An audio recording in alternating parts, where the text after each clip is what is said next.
Bonjour à toutes, bonjour à tous. Alors voici la suite de nos interviews de femmes entrepreneurs qui gagnent entre 5 et 10 000 euros par mois, voire beaucoup plus. Pourquoi cette série? Parce que nous avons trop peu de modèles féminins en France, de femmes entrepreneurs qui ont atteint ces revenus et dont on entend parler régulièrement. Et qu'est-ce qui se passe quand on n'a pas de modèle? On pense que c'est quelque chose d'inatteignable, voire d'inexistant. Nous pensons que l'argent c'est sale, que c'est mal, nous pensons qu'il faut travailler dur pour y arriver. Nous pouvons être conditionnés à penser que nous serons pauvres toute notre vie. Alors j'espère que ces interviews vont vous déculpabiliser. L'argent ne fait pas le bonheur, mais il y contribue. J'ai été au RSA et je vous assure que je sais de quoi je parle.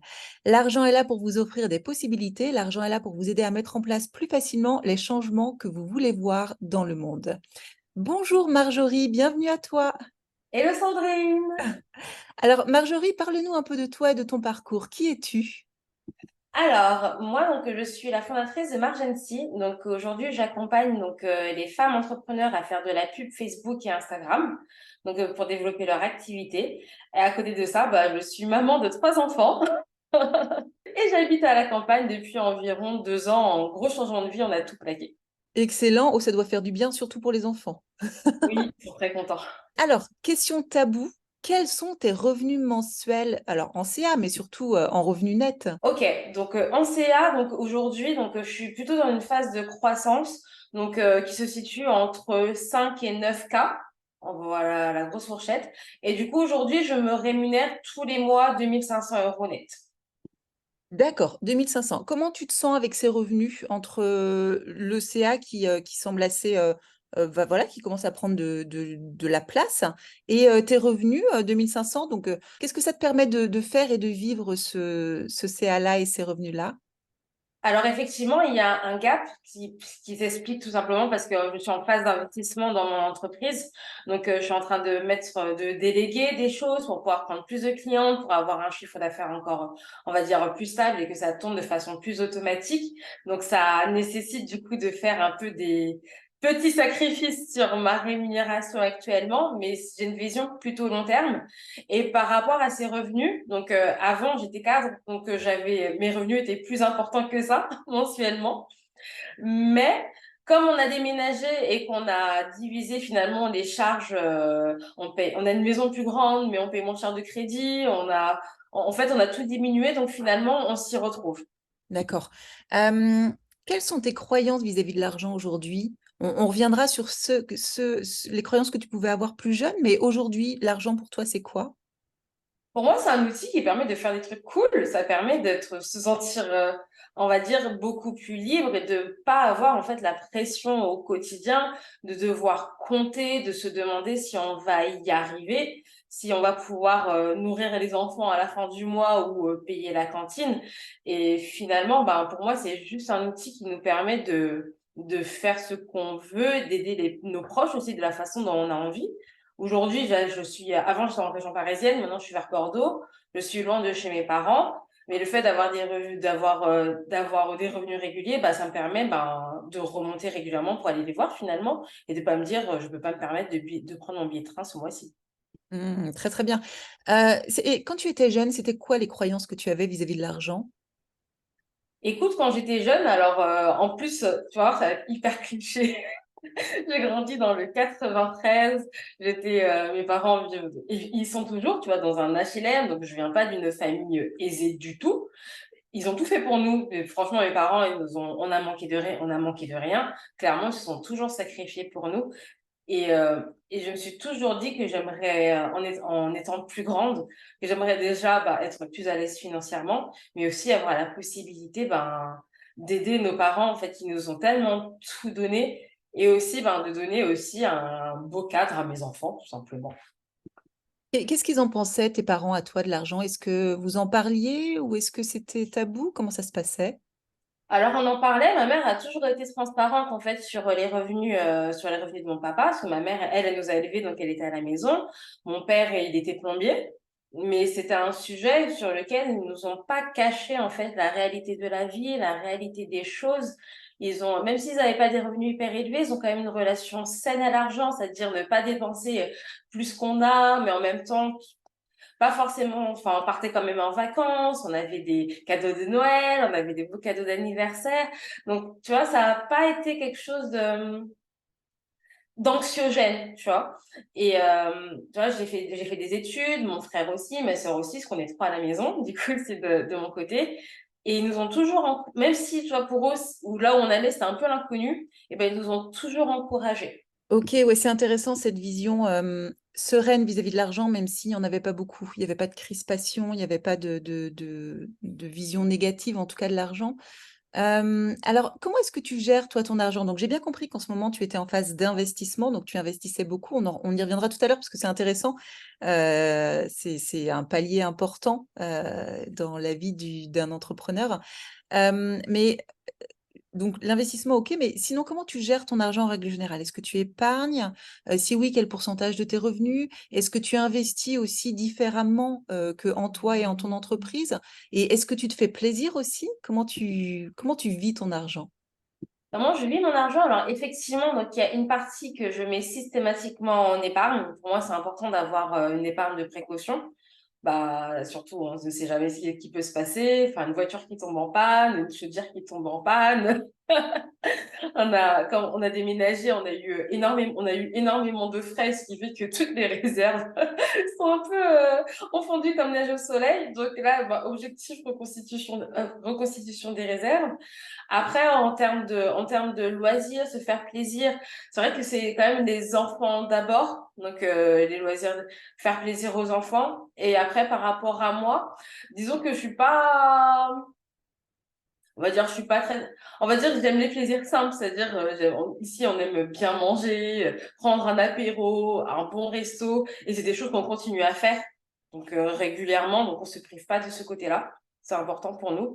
Et on part en vacances. On est parti en vacances au mois de juillet. On est remonté sur Paris là au mois d'août. Donc en fait, on essaye vraiment. On n'est pas des paniers percés, mais on essaye, tu vois, on se dit qu'on ne sait pas de quoi demain est fait, donc c'est dommage de tout économiser, de rien faire et d'attendre la retraite alors qu'on ne sait pas ce qui va nous attendre. Donc c'est un espèce d'équilibre entre profiter maintenant, mais quand même ne pas tout dépenser. Oui, oui, c'est ça, exactement. Tu nous as parlé tout à l'heure rapidement de ton agence. Euh, pourquoi, c'est quoi ton pourquoi, toi? Pourquoi est-ce que tu entreprends, toi, Marjorie? Je reprends il y a deux choses qui me drive. La première, c'est de pouvoir être libre de ce que j'ai envie de faire. C'est-à-dire que j'ai travaillé longtemps en agence et où j'ai appris énormément de choses, donc je renierai jamais cette partie de ma vie. Mais il y a un moment où on se retrouve toujours, on se heurte soit à des murs en termes de structure, genre le boulot c'est comme ça, on n'a pas le droit d'aller au-delà des limites, ou soit bah, ça peut être où, on va aller sur les plates-bandes d'un autre collègue et on va pas pouvoir satisfaire sa curiosité. Je suis très curieuse, j'aime bien comprendre les choses et là ça me permet du coup d'aller sur les terrains qui m'intéressent et de me nourrir en permanence. Et l'autre partie, bah, c'est la liberté de s'organiser au quotidien, c'est-à-dire bah, je suis maman de trois enfants, c'est famille nombreuse, donc un en maternelle, un en primaire, une au collège. Ça me permet aussi bah, de passer beaucoup plus de temps aussi avec mes enfants. C'est-à-dire de pouvoir, par exemple, là, c'est les vacances scolaires. En général, je travaille le matin, l'après-midi, je suis avec eux. Excellent. Et alors, justement, comment est-ce que tu associes le mot réussite, toi, à l'entrepreneuriat? Est-ce que c'est tout ce que tu viens de nous expliquer? Réussir pour toi en tant qu'entrepreneur, c'est ça? Pour moi, réussir, c'est vraiment aligner en fait ce qui est le plus important pour nous et ce qui compte le plus à nos yeux. Moi, vraiment, c'est ma famille, c'est un de mes moteurs. Mais je considère aussi, c'est pas parce que je suis une mère de famille que je dois mettre mes ambitions au placard. Et le fait de pouvoir allier les deux, bah, c'est ce qui m'aide à, on va dire, c'est ce qui me motive en fait au quotidien. Ça veut dire que je ne sacrifie pas l'une au profit de l'autre et c'est génial. Alors ça, c'est vraiment chouette. On peut être et maman et ambitieuse. Oui, c'est ça. Et voilà, parfait. Qu'est-ce que tu as appris, toi, grâce à ton business, Marjorie? Ouh là là, énormément de choses. Déjà, j'ai appris qu'on peut toujours se relever, c'est-à-dire que je me suis pris des échecs et des bides monumentales et c'est pas la fin du monde. J'ai appris aussi à me mettre en avant, un peu le petit côté, tu sais, le côté salarié modèle. On se dit, si je travaille bien, on va voir que j'ai bien travaillé, ils vont m'augmenter, je vais avoir une promotion parce qu'ils vont voir. Ben, en fait, non. Et là, bah, c'est pareil, c'est-à-dire qu'on peut avoir le meilleur produit, la meilleure offre du monde. Bah, si on ne voit pas, si on reste invisible, si on reste dans son coin, et ben, personne ne le saura et on ne voudra pas. donc ça, on est obligé de sortir de sa zone de confort finalement, et tout le temps. Oui, c'est ça. Parce qu'on y reviendra tout à l'heure, mais là, si effectivement tu es en phase de transition dans l'entrepreneuriat, il y a encore plein de choses que tu es obligé, Ouais. obligatoirement en train d'apprendre. Et voilà, c'est tout le temps, effectivement. Qu'est-ce que tu fais, toi, Marjorie, quand tu commences à douter, quand tu te décourages un peu, voilà, que tu as des petites baisses de morale? Qu'est-ce que tu fais ou qu'est-ce que tu penses? J'échange beaucoup avec, déjà avec mon mari, même s'il n'est pas entrepreneur, le fait de pouvoir parler librement de mes doutes avec lui, ça me permet de prendre énormément de recul parce qu'il me dit, non mais attends, il me remet très vite les pieds sur terre. Et aussi le fait d'avoir des amis entrepreneurs, du coup, qui comprennent et qui sont au même stade, et du coup, avec qui on passe exactement les mêmes steps, les mêmes paliers, ben, on parle le même langage, ben, ça permet de se soutenir. Et puis je me fais accompagner aussi régulièrement avec, donc là, en ce moment, je suis dans un mastermind, donc du coup, avec des personnes qui sont plus avancées, et ça permet aussi, ben, de prendre l'expérience des autres pour pouvoir, tu vois, genre, avancer plus sereinement ou moins dans le doute. En pensant. Excellent! Oui. C'est ça. Alors, ça va peut-être être la réponse à la prochaine question. C'est quoi le meilleur investissement que tu as fait, toi, jusqu'à présent, soit en termes d'outils, soit en termes d'accompagnement? Qu'est-ce qui t'a le plus aidé, toi? C'est une bonne question parce que enfin, j'ai investi dans tellement de choses depuis que je me suis lancée. Je sais que en fait, le fait déjà d'avoir fait le premier pas, le tout premier accompagnement que j'ai pris, bah déjà, c'est quelque chose qui m'a donné l'habitude, en fait, on va dire, d'investir sur moi, et qui m'a aussi aidé à prendre en confiance dans le sens où je cherchais une validation de certaines compétences que j'avais acquises de mon côté, où je me suis dit, ah mais non, en fait, je doute, mais ça va. J'en sais suffisamment. C'est un peu le syndrome où on a l'impression qu'on n'est jamais assez expert sur un sujet. Et ça m'a permis un peu de dégommer tout ça et du coup de continuer à avancer. Et après, c'est vrai que côté outils, j'utilise pas mal d'outils et j'hésite pas à investir sur du payant quand ça va me servir, quand je sais que ça va me faire gagner du temps.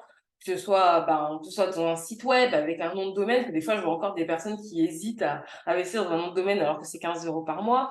Je paye Zoom en payant, j'ai Canva en payant, j'ai MailerLite en payant pour l'emailing.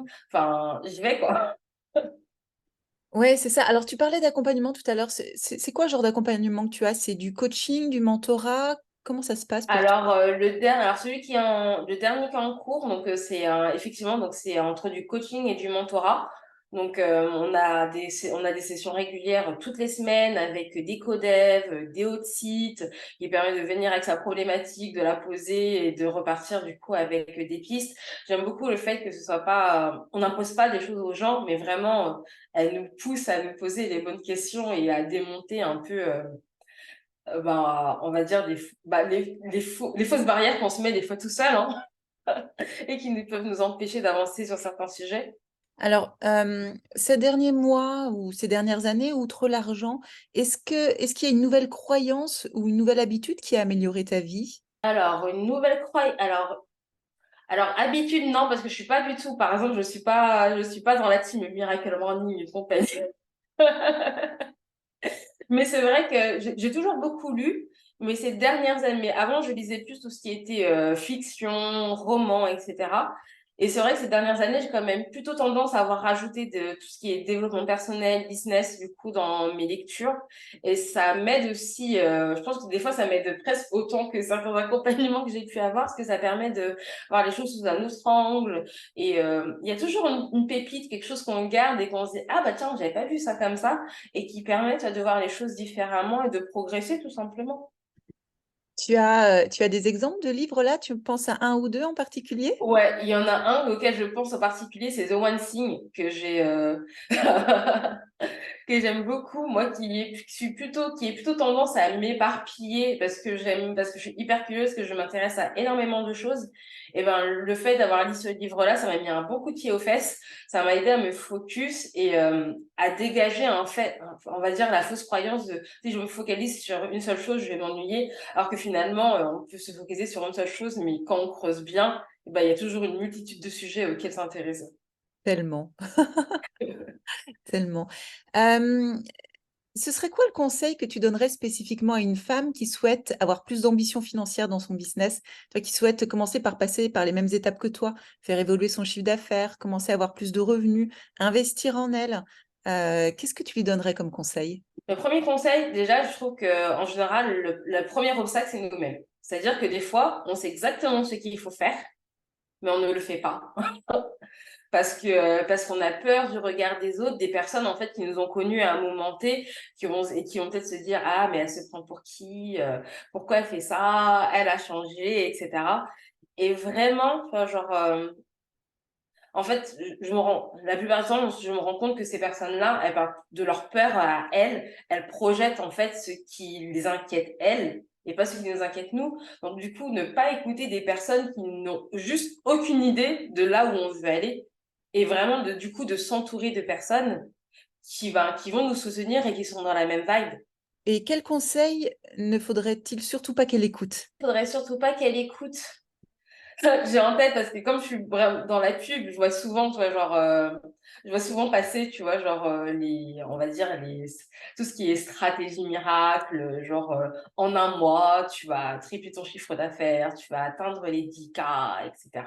C'est-à-dire vraiment d'arrêter de chercher la stratégie miracle qui fait que ça va tout changer parce qu'il n'y a pas de stratégie miracle. En vrai, toutes les stratégies peuvent fonctionner. Mais il y en a certaines qui nous conviennent et d'autres qui ne nous conviennent pas.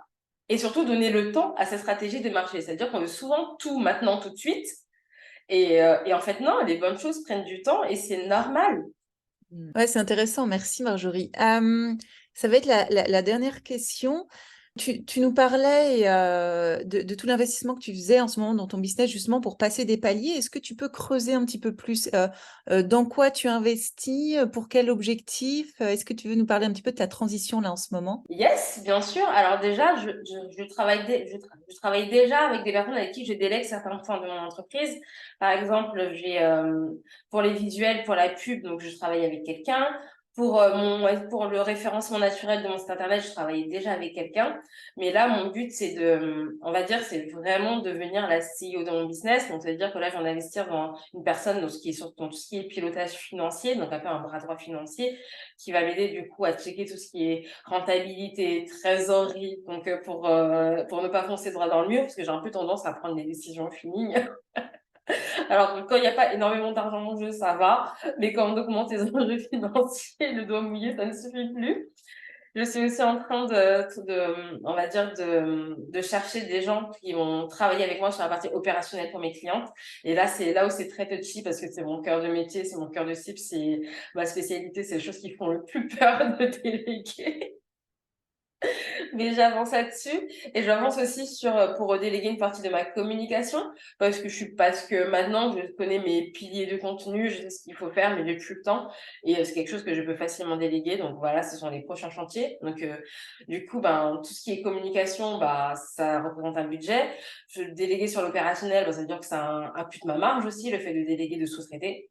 Donc, ce sont des sujets qui sont hyper intéressants, importants et sur lesquels je ne vais pas me planter. Et aussi, je suis aussi en train de changer de statut, du coup. Donc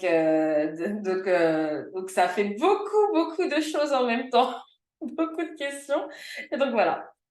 Donc, du coup, ce que tu conseillerais à toutes les femmes qui commencent à avoir un petit peu de chiffre d'affaires et qui veulent passer un palier comme toi, ce serait de ne pas vouloir se garder trop de revenus pour elles, mais pour pouvoir déléguer un maximum, transformer ça en investissement finalement grâce au fait de déléguer. Parce que quand on délègue, c'est un investissement pour gagner, pour avoir encore plus de chiffre d'affaires et donc encore plus de marge, de bénéfices. Exact. Exactement. Moi, en fait, mon but ultime, c'est pas de passer toute ma journée en train de travailler. Je crois déjà, j'ai des journées qui sont quand même plutôt light. Enfin, le matin, si j'amène mes enfants à l'école, à 4h30, les garçons, je vais les chercher. C'est quelque chose qui me chante beaucoup à cœur et du coup, je sais que si c'est quelque chose que je veux garder, bah, le temps n'est pas extensible à la volonté. Donc, je suis obligée de mettre en place, en fait, des systèmes qui vont me permettre, ben, de faire croître ma rémunération sans avoir besoin, moi, de travailler plus. Donc, effectivement, ça va passer par des investissements de sous-traitance, mais je sais qu'à terme, je vais m'y retrouver. Et en termes de revenus nets mensuels, ton objectif, c'est quoi, toi? Mon objectif, je pense, allez, déjà, tu vois, je vais repasser le palier des 3000, repasser, on va dire, aux 3 500 euros. Et je pense que là, enfin, avec les charges qu'on a à la maison, je pense que ce serait pas mal. Et après, tu vois, ça va être plutôt, tu vois, genre d'aller dans une stratégie, en fait, d'investissement, de diversification mon but on va dire, à moyen terme, c'est d'investir dans l'immobilier aussi pour augmenter le patrimoine de la famille, pour penser aussi à plus tard. Ça va être aussi d'investir aussi en bourse, tu vois, genre avoir une partie de mes revenus pour avoir, peut-être vraiment, on va dire, de diversifier, on va dire, les revenus, que ce soit pas que l'entreprise, mais que ce soit aussi d'autres supports pour créer un peu un système, on va dire, qui s'alimente tout seul. C'est vraiment la vision à long terme, ce qui fait qu'en termes de revenus, bah, c'est jusqu'où je peux aller finalement. Je me mets pas de limite à long terme. Je sais pas ce que demain nous réserve, mais je sais qu'on y va et je pense que je suis juste, on va dire, au tout début d'une marche et qu'il y a beaucoup, beaucoup, beaucoup de challenges, mais aussi de beaux apprentissages en fait qui sont encore à venir.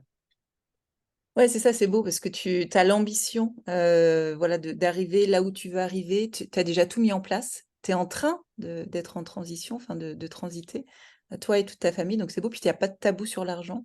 Voilà, il n'y a pas de limite. Si on veut, voilà, on peut rêver haut et on peut mettre en place tous les systèmes qui feront qu'on ira haut si on en a envie. Merci beaucoup, Marjorie. Merci beaucoup de nous avoir partagé tout ça. Je mettrai dans la description les liens vers ton site, etc., pour qu'on puisse mieux te connaître. Ok, Et merci d'avoir partagé ça sans tabou avec nous pour cette interview. Merci de nous avoir appris comment toi, tu gérais ton argent, quelles étaient tes ambitions, etc. Ça nous apporte énormément, vraiment beaucoup. Merci Marjorie. À très bientôt. Bonne journée à toi. merci à toi.